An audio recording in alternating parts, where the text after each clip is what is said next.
¿Qué tal, amigos? Buenas tardes, bienvenidos nuevamente a su programa Fe, Familia y Verdad. En esta ocasión, un tema muy candente, el feminismo en América Latina y en México.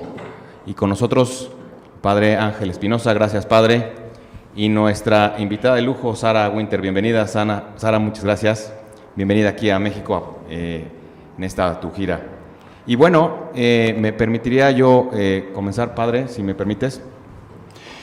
Bueno, pues mira, cuando yo escuché que íbamos a hablar sobre conversión, me pareció la cosa más interesante del mundo. No quiero robarle a Sara un minuto porque hoy no venimos a aprender teoría ni doctrina, experiencia, que irá mezclada con teoría y doctrina, pero si yo tuviera que hablarles, hablo de doctrina. Ella les va a hablar de lo que vivió. He conocido a muchísima gente que se ha convertido. Convertirse puede ser de la maldad al bien, de la falsedad a la verdad, de una vida de ideologías a una vida de ideas de verdad, pero no se les olvide que entre las conversiones más impresionantes de la historia está la de San Pablo.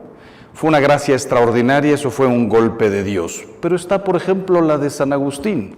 No hubo luces, no hubo caída del caballo, hubo una búsqueda tremenda de la verdad. Los dejo con esto. San Agustín se convierte a sus 33 años, hoy diríamos un escuincle. Vivió 80, pero en aquellos tiempos, hace 1600 años, 33 años, a lo mejor ya era un hombre maduro, la gente vivía 50, él porque vivió mucho. ¿Y saben lo que dijo un día? Cuando se convirtió: tarde te amé, hermosura tan antigua y tan nueva, tarde te amé. Tú estabas dentro y yo fuera, y te buscaba en las cosas que habías creado en lugar de buscarte a ti.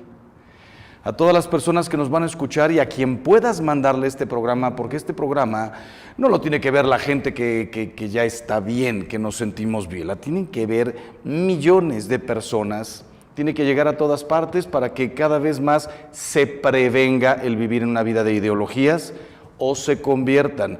No vamos a hablar solamente de una conversión a Dios, primero una conversión a la verdad, una conversión al bien, una conversión a una vida provechosa con un proyecto. Pero recuerden las palabras de San Agustín todos: tarde te amé. ¡Qué pena que se me vaya la vida! Imagínense que alguien me dijera que antes de morir a los 85 años, fulana de tal se convirtió a los 80. ¡Felicidades! Lo importante es convertirse, lo importante es llegar. Pero ¿por qué vas a desperdiciar una vida o hacer muchísimo mal durante 50, 60 y 70 años? Cuanto antes nos convirtamos a la verdad, después a Dios nuestro Señor con todo el corazón, mejor. Que ninguno de nosotros y de los que nos esté escuchando tenga que decir: tarde te amé. Tenía 33 años, no 70. Tarde te amé. Le pedimos a Dios desde hoy, todos los que están escuchando, que me convierta cuanto antes a una vida con propósito, a una vida de verdad y de bien. Que Dios los bendiga. Siempre los dejo en manos de Sara. Gracias, Padre, por esta exquisita reflexión maravillosa. Gracias, Padre. Y bueno, pues hablando precisamente de la conversión, Sara, cuéntanos un poquito, para quienes no te conocen todavía, ¿cuál es la historia de Sara en esta vida? Porque además eres muy joven todavía. Entonces, bueno, ¿cuál es la historia de Sara? Claro, primeramente muchísimas gracias por la invitación. Bien, yo soy brasileña, nací en São Paulo, soy de una familia muy desestructurada, desafortunadamente, así como muchas otras chicas de familias que tenemos en toda Latinoamérica. Y ahí, por tema de un hermano metido en las drogas, desafortunadamente mi familia se desestructuró mucho. Yo a los 16 fui echada por este hermano que era parte de los narcos, de mi casa, tuve que vivir en la prostitución, sufrí muchísimo desde los 16 y con ese contexto de dolor y sufrimiento conocí el movimiento feminista, donde me involucré mucho, llevada a creer que por esta propaganda bonita de liberación, empoderamiento, que el movimiento feminista pudiera entonces hacer alguna cosa por las mujeres. Ahí pasé cosas muy difíciles. A los 22 años yo hice un aborto, llevada a creer que eso me conduciría a un camino de libertad, empoderamiento, etc. Casi llegué a la muerte con consecuencias físicas y psicológicas tremendas. Y después de pasar por todo eso, yo me volví a la Iglesia Católica. Nací en la Iglesia Católica, crecí en la Iglesia Católica, me eché más o menos cuando tenía unos 14, 15 años durante la adolescencia, y después de pasar todo eso en mi vida, yo digo que soy el hijo pródigo que volvió a la casa. Qué maravilla, qué maravilla. Sara, ¿qué es hoy el feminismo en el mundo? La verdad que el feminismo hoy y el feminismo de antes es exactamente la misma cosa. El feminismo es una doctrina, es un movimiento político, social y académico que tiene como principal base la destrucción, como objetivo, como fin último, la destrucción de la naturaleza de la mujer. Entonces sabemos que los individuos, hombres y mujeres, nacen con vicios y virtudes. Entonces las mujeres nacen con algunas virtudes, como la virtud de la enseñanza, del perdón, de la caridad, del amor, del cuidado, y tienen vicios también. Las mujeres somos más chismosas, escandalosas, dramáticas, así como los hombres, por ejemplo, tienen sus virtudes de proveer, de la protección, del cuidado, y tienen sus vicios también naturales, mayor propensión a la adicción, a la lujuria, a la violencia. Entonces, hombres y mujeres tienen sus virtudes y tienen sus vicios. Entonces, lo que debemos hacer es suprimir los vicios y desarrollar las virtudes. Precisamente lo que hace el movimiento feminista es destruir las virtudes femeninas y sustituirlas por los vicios masculinos. Sí, ¿cuál es el objetivo de esa sustitución? Porque al final del día, la familia se constituye precisamente por una complementariedad de las virtudes y también las áreas de oportunidad de unos y de otros, ¿no? Pero es un complemento hecho de dos partes integrantes. ¿Cuál es el objetivo de esa destrucción tanto del hombre y la mujer? Tú comentaste de la mujer. ¿Por qué se centra esto en la destrucción si en la palabra está precisamente el tema del feminismo? Bien. El objetivo es obviamente desestabilizar una sociedad dividida. Desestabilizada es mucho más fácil de ser anejada a un territorio conquistado. Entonces, cuando se desestabiliza, desestructura, cuando se divide una sociedad, entonces lo que se tiene que hacer, lo que se pasa, la verdad, es que desafortunadamente es mucho más fácil de ser conquistada. Entonces, hay muchísimas técnicas de conquista de territorios culturales, políticos, económicos, en este campo más cultural. Entonces el feminismo tiene como objetivo justo destruir la naturaleza de mujer, haciéndola pensar que tiene algún poder, pero la verdad la conduce a un camino de vulnerabilidad. Entonces así la poniendo en contra del matrimonio, en contra la familia, en contra la cristiandad, en contra la maternidad, que son cosas que son naturales del ser humano y de la mujer. Bueno, y no solamente es parte de su naturaleza y su esencia, sino es lo que la hace trascender al final del día. Y entonces se antoja como el feminismo es la destrucción, al parecer, de la esencia de la mujer. Sí, de su esencia, de su naturaleza, de su alma, incluso puede ser lo que la distancia de su propia salvación, de su redención. Y como un punto central de la figura femenina dentro de la familia, pues la destrucción de esta, ¿no? De la familia. Claro que sí.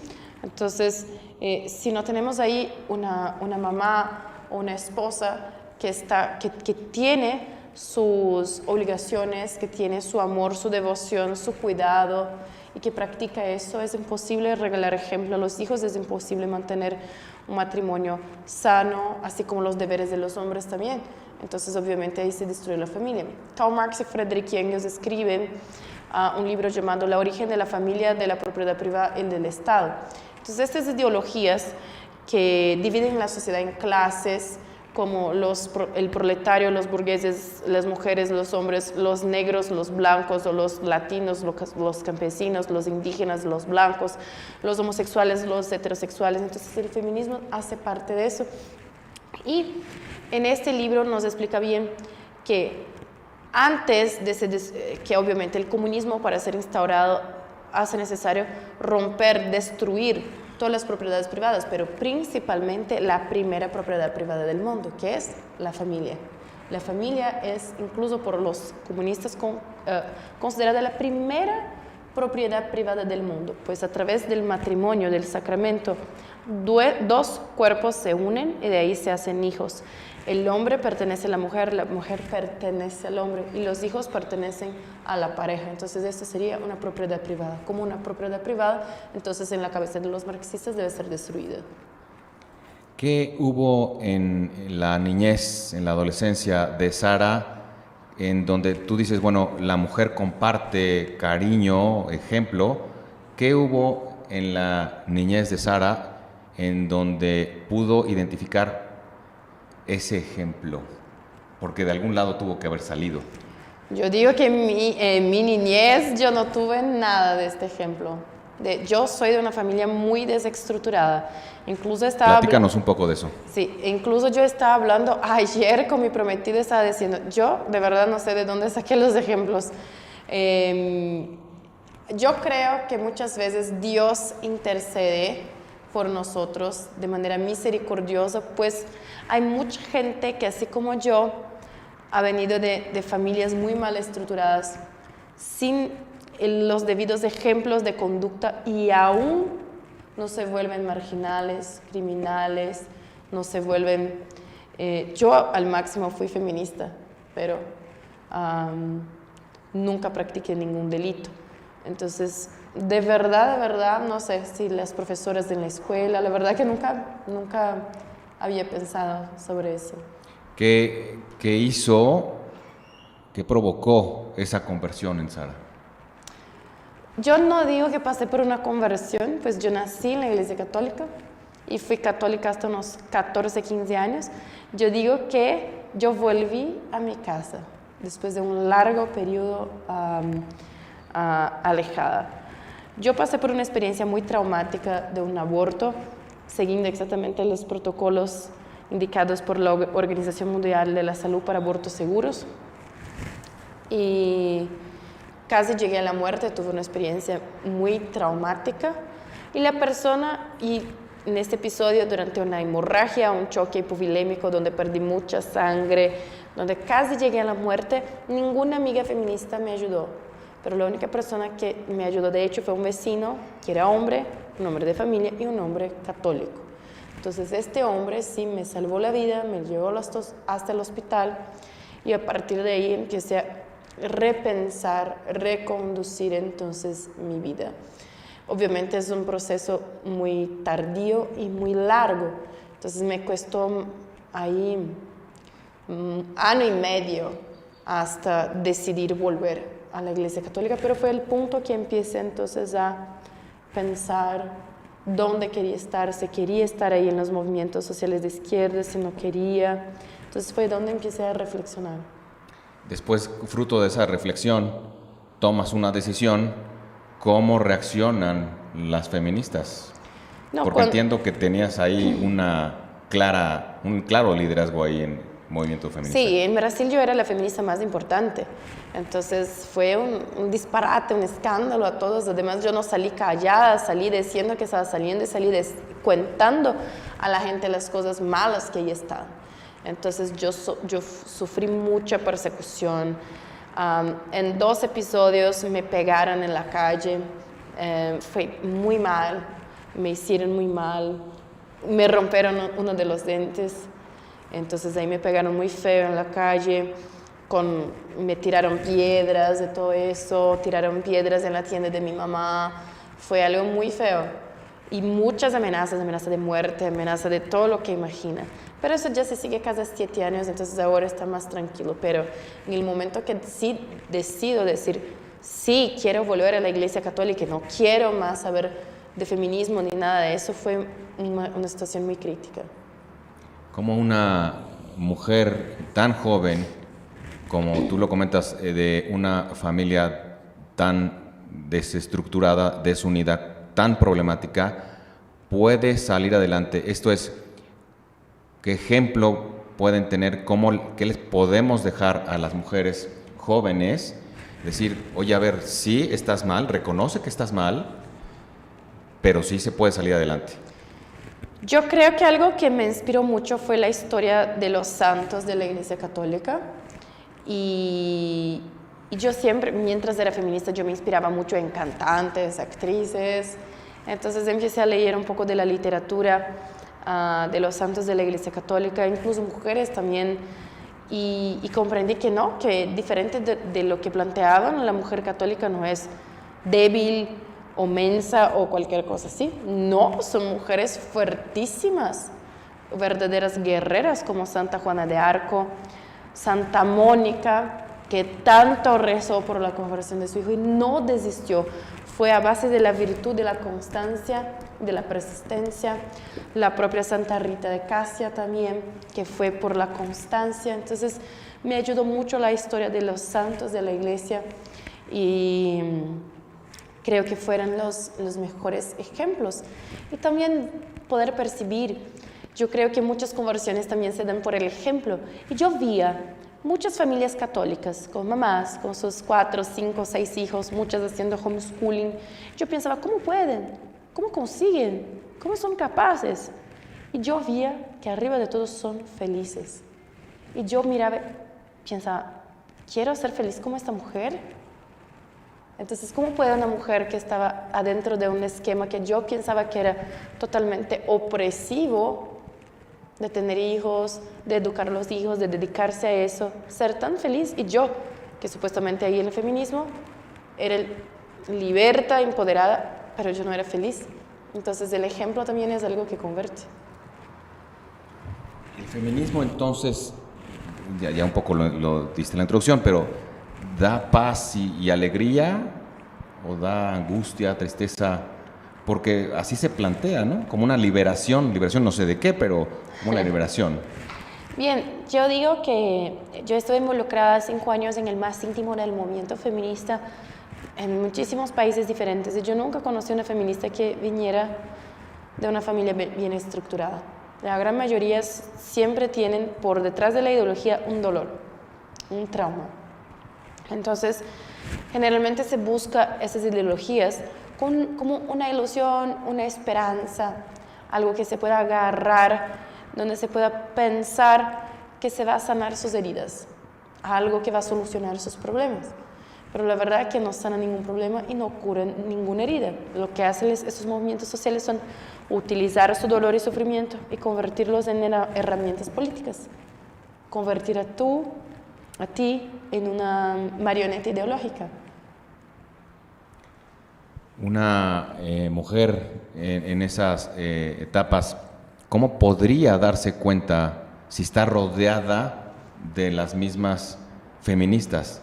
¿Cómo podría recuperar, así como a ti te sucedió, bueno, tú recibiste una gracia en particular, cómo podrían las demás mujeres identificar que sí se puede salir o que están equivocadas en el camino que están tomando?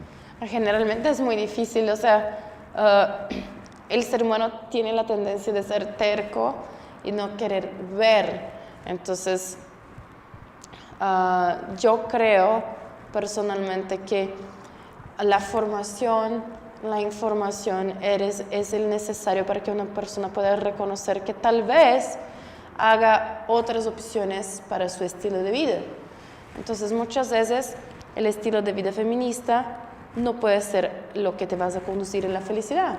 Y la búsqueda del ser humano es por la felicidad. Es que las personas tienen una idea equivocada de qué es la felicidad, la libertad. Simone de Beauvoir, una gran feminista, definía la libertad con esta frase: que nada nos limite, que nada nos defina, que nada nos sujete, que la libertad sea nuestra propia sustancia. Entonces, ¿qué ella está queriendo decir? Que la libertad es algo que no tiene un límite, la libertad es algo que no tiene una definición y tampoco autoridad. Pero la verdad, Santo Tomás de Aquino define la libertad como la capacidad del individuo de saber elegir el bien. Entonces, cuando sabemos elegir las cosas buenas para nosotros, para nuestra vida, estamos nos autoconduciendo a un camino de felicidad. Y cuando elegimos el mal, estamos siendo esclavos de vicios. Entonces, es importante saber elegir el bien. Es importante tener las balizas, las valijas morales que nos puedan guiar a lo que es el bien. Es difícil saber lo que es el bien cuando tú no tienes una familia para decirte, pero yo creo que ahí en la sociedad hay muchas personas que pueden colaborar con la enseñanza de qué es el bien y el mal. La iglesia, las instituciones religiosas, la escuela, el barrio. Entonces hay que hacer nuestra parte también. Oye, entonces, ¿qué hace el feminismo para ayudar a las mujeres? A nada. Yo digo, el feminismo no tiene como objetivo ayudar a las mujeres. Pues si las mujeres dejan de ser maltratadas, violadas, ¿para qué haber el feminismo? Entonces, el movimiento feminista no tiene como objetivo ayudar a mujeres. Yo leí más de 60 libros feministas y ninguno de ellos encontré, entre comillas, algo que diga al respecto, por ejemplo, de tenemos que ayudar mujeres, tenemos que organizarnos para ayudar mujeres. No, al revés. Entonces hay mucho contenido sobre violencia, hay mucho contenido sobre odio a los hombres, odio a la familia, odio a las libertades individuales. Entonces el feminismo, de hecho, incluso con sus acciones más particulares o más privadas, no ayuda a la mujer. ¿Qué hacen las feministas? Protestas en la calle, marchas, bailitos como este de un violador eres tú. Esto, de hecho, no ayuda a ninguna mujer en situación de vulnerabilidad social verdadera. La mujer que está siendo pegada por un marido borracho, la mujer que está siendo violada, la mujer que está en situación de prostitución en la calle, la mujer que está en situación de drogadicción. Entonces, ¿qué hace el feminismo por esas mujeres? Nada. El feminismo no llega hasta esas mujeres, pero hay una institución que sí que llega a esas mujeres, que es la Santa Iglesia Católica Apostólica Romana. Entonces yo realicé mi sueño de poder ayudar a mujeres, no a través del feminismo, pero sino a través de la Iglesia. Entonces hoy la Iglesia Católica es la institución de caridad, la mayor institución de caridad en el mundo. Son más de 60.000 instituciones de entre dispensarios, orfanatos, institutos de educación, casas pro vida, casas de acogida, casas para viejitos que regalan todo el necesario para que esas personas tengan el mínimo posible de dignidad humana. Entonces, si nos metemos ahora en el Google, casas o proyectos feministas, o proyectos católicos para mujeres en situación de vulnerabilidad, vamos a ver un montón. Si nos metemos en el Google, proyectos de mujeres vulnerables feministas, no hay. A las feministas les gusta mucho decir al respecto del tema de la legalización del aborto. Sin útero, sin opinión. Entonces, si fuéramos por este mismo argumento, yo digo que si buscáramos en el Google orfanatos católicos, vamos a ver el número, 8.104. Son 8.000 orfanatos católicos en el mundo. Si buscáramos orfanatos feministas, 0, no hay ninguno. Entonces, ¿quién son ellas para hablar sobre quién debe venir al mundo o no? Si es la Iglesia Católica, ¿quién los va a cuidar? Y no las feministas. Entonces, si hay una institución que de veras puede cambiar el mundo de las mujeres, amar a las mujeres, respetar a las mujeres y trabajar con las manos, con caridad, para regalar una situación mejor, más confortable, más segura a las mujeres, es la Iglesia Católica y no el feminismo. ¿Cómo fue la vivencia con tus padres? ¿Los extrañas? ¿Les ayudaste? ¿Se dejaron ayudar? Platícanos un poco, porque estabas hablando de familia. ¿Cómo fue esa relación de Sara con sus padres? Hoy tenemos una relación muy buena. Yo vivo en la misma ciudad que ellos, los veo todos los días, ya los perdoné, los ayudo mucho económicamente, ellos también me ayudan cuando estoy de gira trabajando con mi hijo, entonces tenemos una relación buena. ¿Y entonces cuando eras pequeña? Cuando yo era pequeña, yo tenía este problema con mi hermano que estaba metido en las drogas. Entonces mis padres, este hermano es 10 años mayor que yo, entonces constantemente pegaba a mi padre, pegaba a mi mamá, yo también. Llegaba a mi casa bajo el efecto de las drogas, rompía todo. Y mis padres siempre lo trataban como enfermo. Ay, pobrecito está enfermo, ay, pobrecito está enfermo. Entonces eso era algo que me molestaba mucho. Pues yo era la menor, era la niña y este hermano me maltrataba y mis padres lo trataban como pobrecito enfermo. Entonces esto a mí me pareció una tremenda injusticia, lo que me llevó a tener enojo, estar revoltada con todo eso. Oye, ¿pensamientos suicidas? Mientras era niña no, pero después después de hacer el aborto, durante la síndrome posaborto, sí. ¿Estás diciendo que el aborto provoca la intención de suicidarse? No soy yo quien estoy diciendo, pero la Sociedad de Psiquiatría del Reino Unido, que publicó un estudio de 2019, nos garantizando que las mujeres que hacen un aborto tienen 25% más chances de desarrollar ansiedad y depresión y 30% más chances de cometer suicidio. ¿Cómo quitar ese velo a los ojos a las mujeres feministas? Yo creo que primeramente para ayudar a una persona, la persona tiene que querer ser ayudada. Pero hay muchas maneras de se convertir a alguien. Se puede convertir a alguien a través del ejemplo, donde tú que eres mujer o tú que eres hombre, vas a ser tan bueno, tan bueno, tan bueno a tu matrimonio, que las feministas van a mirar y pensar, Dios mío, ¿cómo me gustaría tener eso? Te puedes convertir por el ejemplo, por la formación, te puedes llevar formación a ellas, te puedes convertir a alguien por el acogimiento, de qué tú padeces, en lo que te puedo servir, qué se pasó contigo, ¿no? ¿Cómo te puedo ayudar? O puedes convertir a alguien a través de la humillación. Hay un profesor de filosofía brasileño que se llamó Olavo de Carvalho, que fue mi profesor, que nos enseñó que a veces la humillación es el último hecho de caridad que podemos tener con alguien. Eso quien hacía mucho era Padre Pío, con sus feligreses, con sus parroquianas. Muchas veces los echaba. No estás arrepentido, no te voy a confesar. Vete. Muchas veces los pegaba con cachetes. Entonces hay muchas maneras de se convertir a alguien. Entonces hay que conocer a la persona, saber de verdad lo que está pasando y entender cuál es la mejor estrategia a ser aplicada en cada caso. ¿Qué les podemos pedir a las familias católicas o no católicas, pero sí que quieren ocuparse por ayudar a estas mujeres que están en el error? Yo creo que hay una orden, por ejemplo, prioritaria de ayuda, como una escala jerárquica. Yo creo que a las familias católicas, por ejemplo, deben enfocarse primero en ayudar a las mujeres que están más vulnerables y después pensar, obviamente, en las feministas que están ahora por moda. Entonces, y eso también es algo que arrastra para el ejemplo. Entonces, imagínate, cada familia católica durante una vez al mes pudiera dedicarse a ser voluntaria, trabajando con las propias manos en casas de acogimiento, casas pro vida, casas que acogen mujeres que quieren hacer un aborto y que desisten de hacer un aborto. Entonces, a esta hija de esta familia que está haciendo este trabajo voluntario, puede invitar a su amiga feminista de la escuela para acompañarla.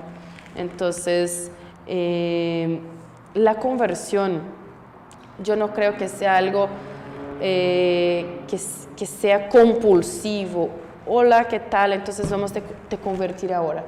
Pero también hay grados, jerarquías, pasos que son despacios, la virtud de la constancia, la virtud de la persistencia, del ejemplo, de la prudencia.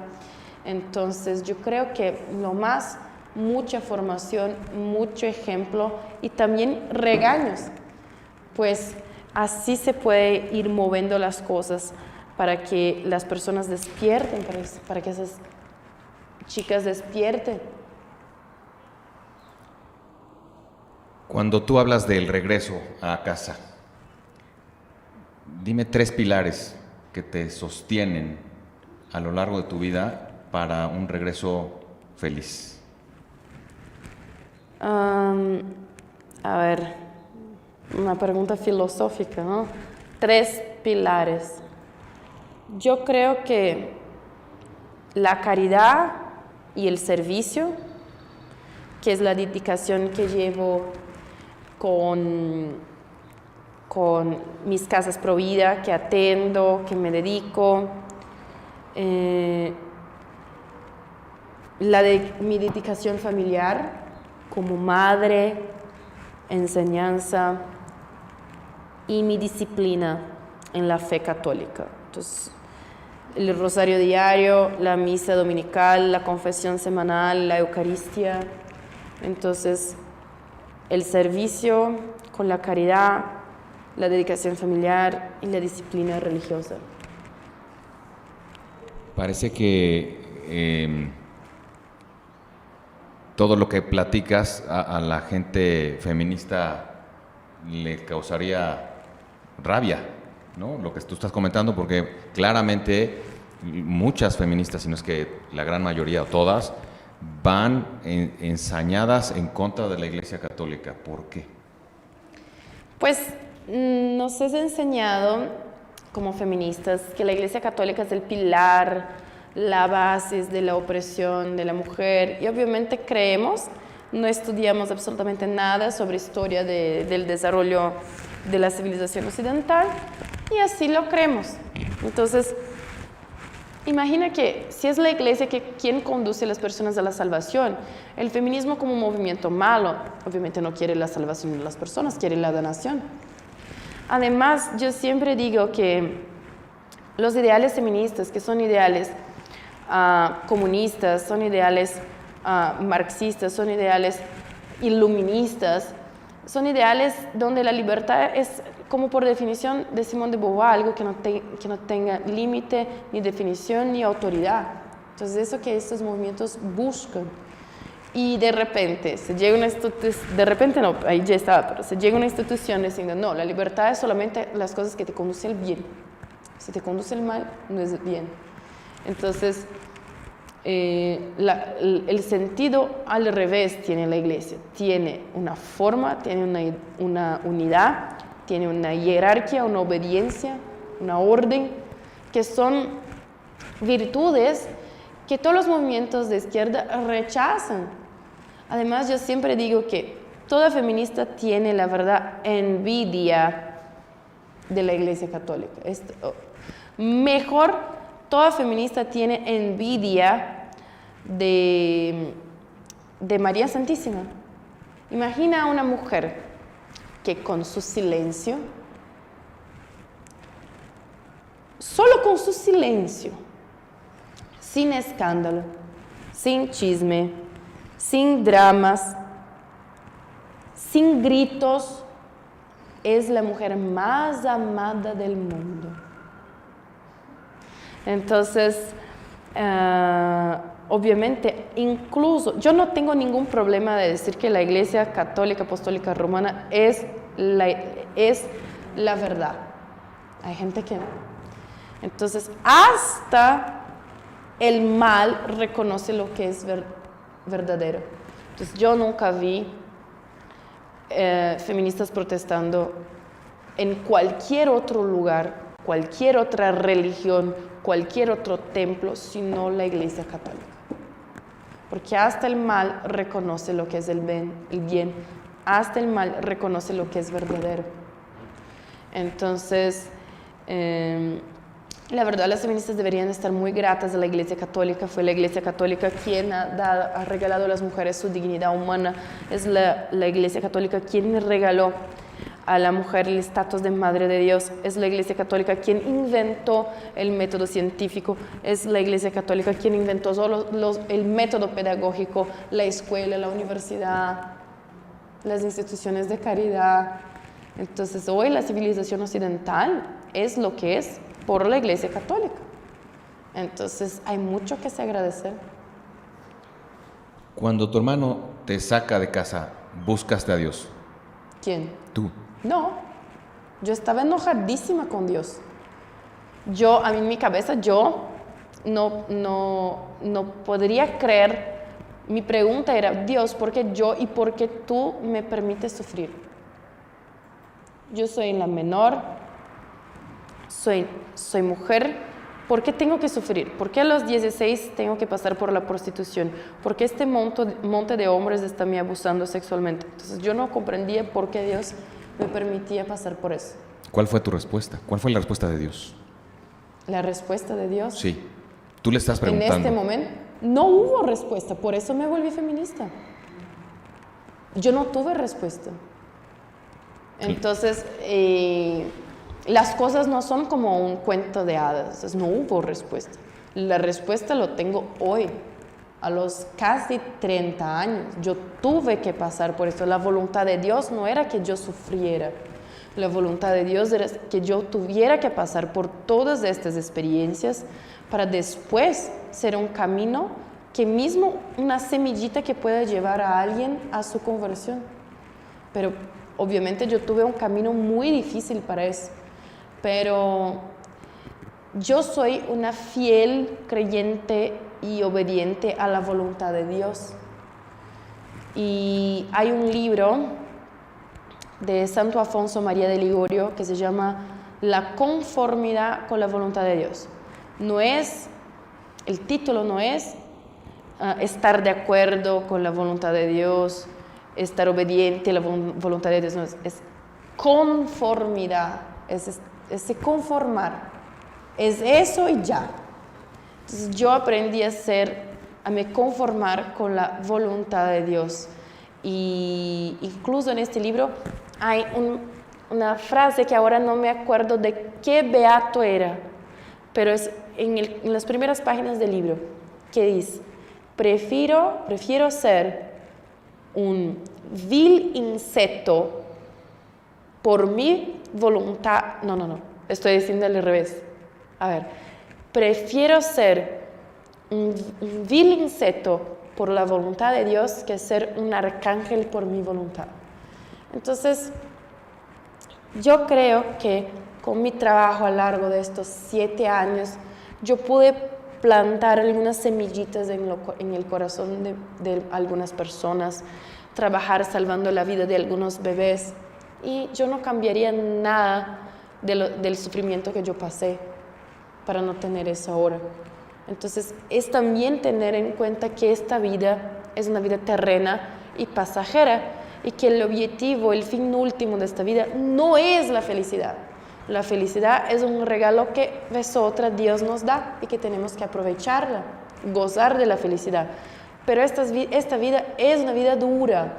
La vida de quien practica el cristianismo, la vida del católico es una vida sufrida. El sufrimiento y el sacrificio es parte de ser católico. Yo siempre digo, ¿no quieres sufrir? Cambia de religión. ¿Cuál fue el destino de todos los apóstoles? Murieron. Entonces, ¿qué estamos esperando? ¿Gozar de toda la felicidad del mundo? No, para eso hay la vida eterna. Esta vida que duele es hecha de sangre, sudor y lágrimas. En mi caso, que soy conferencista, sangre, sudor y sueño, pues no duermo.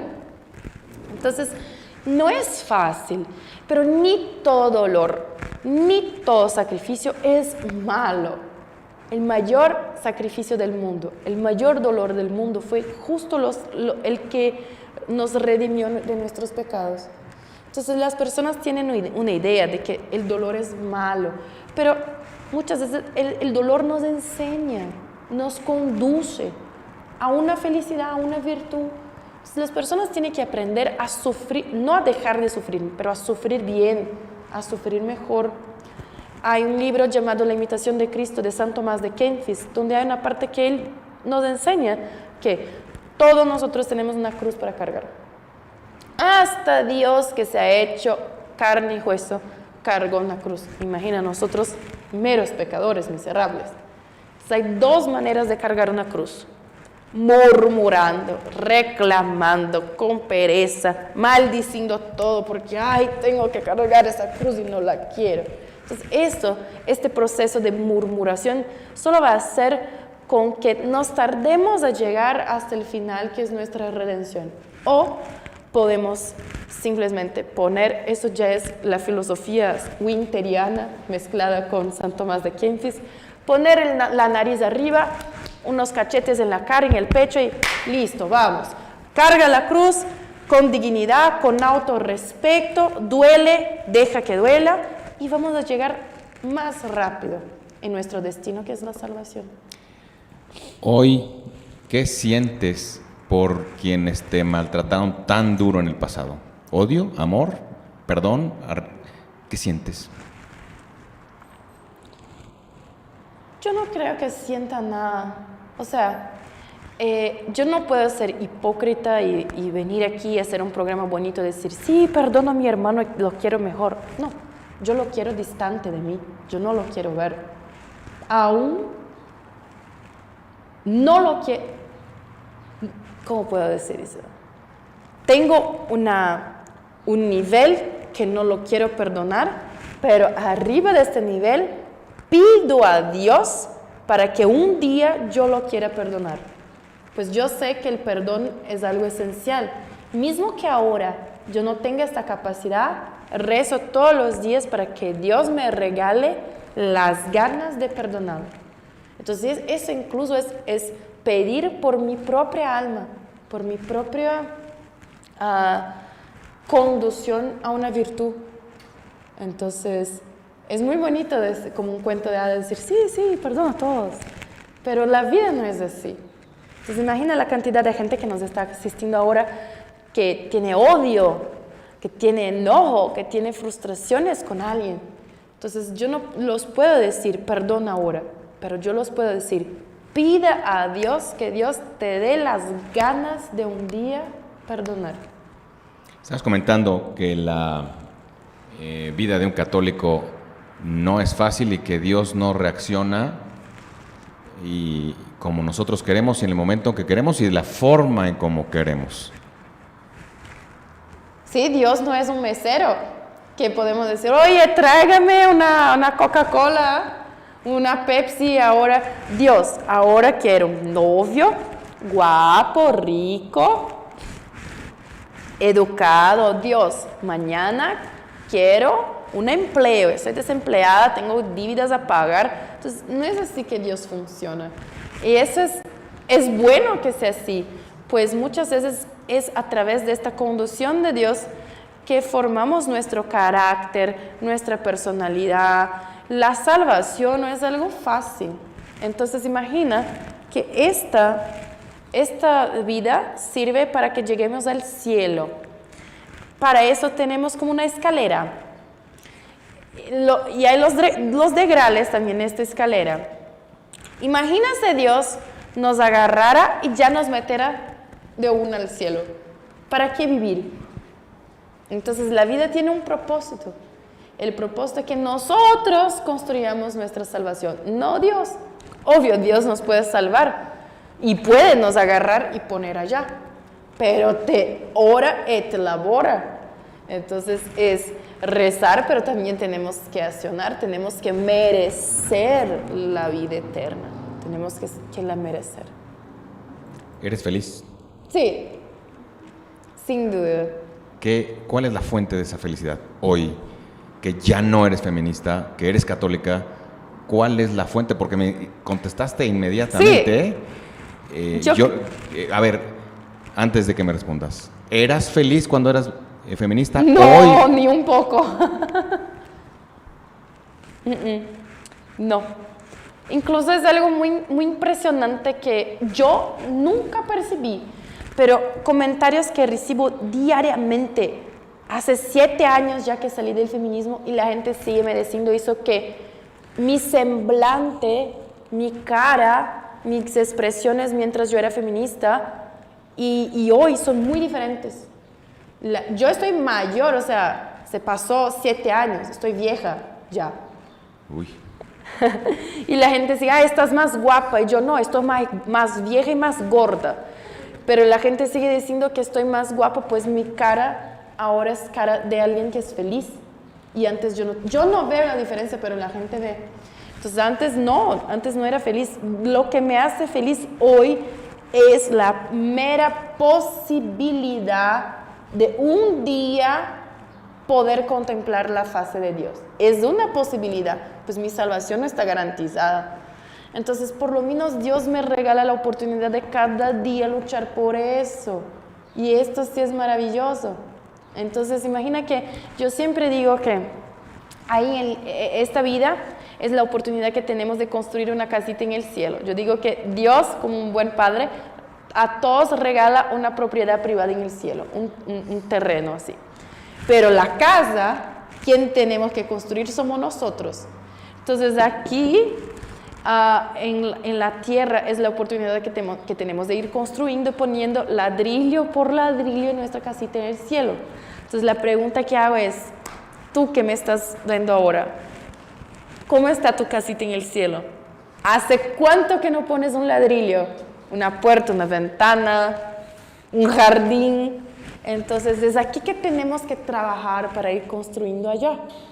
Entonces hay mucha gente que ahí está, tirada a los mosquitos. Entonces aquí por lo menos tengo la oportunidad de trabajar un poquito para ir construyendo allá. ¿Se me llegó? No sé, pero tengo esta oportunidad. Me llamó la atención la velocidad con que respondiste que eres feliz. Sí, sin duda. ¿Qué les recomendarías, qué les pedirías a las niñas feministas para que encuentren esa felicidad que tú ya encontraste? Es primero tener la conciencia de lo que te hace triste. Lo que pasó en su vida, lo que pasa en su vida que te hace triste. Incluso puede materializar esas respuestas. Saca una hoja de papel, una pluma, lo que me hace triste, lo que me deja triste, lo que me hace mal. Te vas a poder mirar y ahí te vas a poder comprender cómo salir de esa situación. Y ahí te puedes incluso saber, el feminismo resuelve este problema que tengo. El feminismo me da la respuesta para salir de esta situación. El feminismo acaba con esta situación. No, entonces el feminismo no te sirve para nada. Y ahí es... Tú le sirves al feminismo. Exacto, exactamente. Entonces es llegado la hora entonces de buscar soluciones reales para tus problemas reales. La ideología no resuelve problemas. La ideología es precisamente un conjunto de posibilidades que orbita en el campo de las ideas. Por eso es ideología y es incapaz de ser probada a través del método científico. Eso es lo que distingue una ideología de una teoría. La teoría sí puede ser probada. Oye, pero muchas veces las feministas van no por las ideas, porque si pensamos con rigor, al final del día vamos a llegar a la verdad. Pero hay feministas que no piensan con rigor, sienten y actúan. Sí, yo era una de esas. Entonces, por eso es imprescindible trabajar los sentimientos. ¿Qué sientes? ¿Por qué sientes? ¿Cómo se desarrolló eso? ¿El feminismo resuelve este problema o no? ¿Quién lo puede resolver? Y levanta y resuelva tus problemas. Arregla tu cama. Tampoco podemos ser coitaditas que vamos a esperar que una ideología o que alguien venga a resolver nuestros problemas. Entonces, muchas veces este rol de víctima que hacemos, mismo cuando somos víctimas, yo fui víctima de violencia, de violación, de todo. Entonces, hasta cuando yo iba a ponerme depresiva y no salir del lugar. A veces es duro. Y eso escuché de mi propio psiquiatra, que es un católico con 7 hijos. Oye, ya hace 12 años que eso se pasó contigo. ¿Hasta cuándo tú vas a estar acostada en tu cama llorando por eso? Tú estás esperando que Dios baje y que te muevas. Tú estás esperando que personas vengan y que resuelvan tus problemas. Esta es la vida real. Eso no va a acontecer. Nadie te va a te dar la mano y decir, venga, te ayudo. Puede ser que sí, pero puede ser que no. ¿Una feminista te tenderá la mano para salir de ahí? No. Mientras yo estaba muriendo de una hemorragia hecha por un aborto, llamé a 8 amigas feministas para ayudarme. Nadie ha venido. Entonces, muchas veces tenemos como individuos entender que somos los principales interesados en nuestro bienestar. Como principales interesados, basta de hacer rol de víctima y tenemos que empezar a reaccionar. Puede ser que va a venir 100 personas a ayudarte, puede ser que ninguna va a venir. Entonces, tú debes ser el principal responsable, conductor de tu camino a la felicidad. Una feminista, ¿a quién tendría que buscar para salir? ¿Cómo? Una feminista, ¿a quién tendría que buscar una vez que toma conciencia, ok, a dónde va, qué hace, cómo actúa, qué ya no haría? No sé si entendí la pregunta. ¿Qué tendría que hacer o dejar de hacer una feminista para salir de ahí? La primera cosa es querer salir. Entonces, uno de los motivos por lo cual yo no salía, yo ya había comprendido que no era bueno, pero yo no tenía más nadie y no quería sentirme sola. Primero, tenía miedo del rechazo de los grupos. Segundo, yo no tenía ninguna perspectiva de vida. Era activista feminista, lo hacía muy bien y pensaba, si me salgo de esto, ¿qué voy a hacer de mi vida? No tengo nada más para hacer. Pero hay tantas posibilidades de servir, de ir a hacer caridad, va a ser misionera en la África con alguna cosa, va a estudiar, hacer un curso gratuito, formarse, aprender un nuevo idioma. La vida es para ser vivida. Entonces, hay que reaccionar. Si quieres ser empoderada de verdad, levanta de tu cama, arregla tus problemas y vence la vida. No se puede estar murmurando y llorando para siempre esperando que alguien te va a resolver sus problemas. Esto es ser empoderada, es cuidar de tu vida, arreglar tu cama, y resolver tus problemas. Muy bien. Padre. Después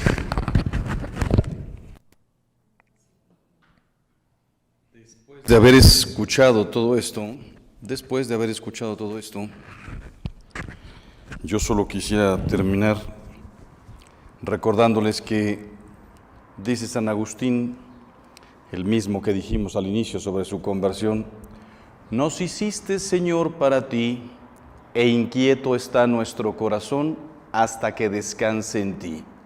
Y ese descansar en ti no es solamente la eternidad, ahí será no solamente el eterno descanso y la eterna felicidad, plenitud. Ya desde esta vida podemos descansar en Dios. ¿Quién lo encuentra? ¡Qué paz, qué alivio! Otra vez estoy en la barca. Nos hiciste, Señor, para ti. No nos hiciste para feminismos, para machismos, para comunismos estúpidos que han fracasado durante toda la historia y lo único que han dejado es muerte, pobreza, escasez, pleitos y divisiones. No nos hiciste para el materialismo salvaje, aprovecharnos del hombre, de la mujer, explotación de las personas, en centros nocturnos, en ideologías, en centros de aborto, que lo único que te hacen es destrozarte. Nos hiciste, Señor, para ti, inquieto está nuestro corazón hasta que descanse en ti. ¿Cuánto vamos a tardar en comprender que toda ideología desbarata a las personas? No solamente el feminismo, que nadie piense que esto fue una batalla contra el feminismo. Hay 10 ideologías, la ideología de género. Un día vamos a hablar de cómo destroza a las personas. Pero claro, te hacen creer, libérate, ahí está. Yo les recomendaría: busquen a Dios, busquen la verdad. Primero la verdad te llevará a Dios. Yo soy el camino, la verdad y la vida. Busca la verdad, que fue lo que hizo San Agustín. Se tardó un tiempecito, no fue un San Pablazo, pero la encontró y descansó en Dios. Y entonces podía ver hacia atrás y ver, pero cuánto tiempo perdido. En aquel tiempo no era feminismo, machismo, comunismo, relativismo, materialismo salvaje, no, eran otro tipo de cosas, eran filosofías raras, sectas, en fin. Pues eso yo les recomiendo: busca la verdad, encontrarás a Dios y ahí está tu descanso y tu paz. Muchísimas gracias, Sara. Muchas gracias. Y no sé qué más. Muy bien. Pues hasta aquí este programa. Les agradecemos mucho. Suscríbanse al canal y compartan esto que estoy seguro que a muchos les va a interesar. Muchísimas gracias. Nos vemos a la próxima. Hasta luego.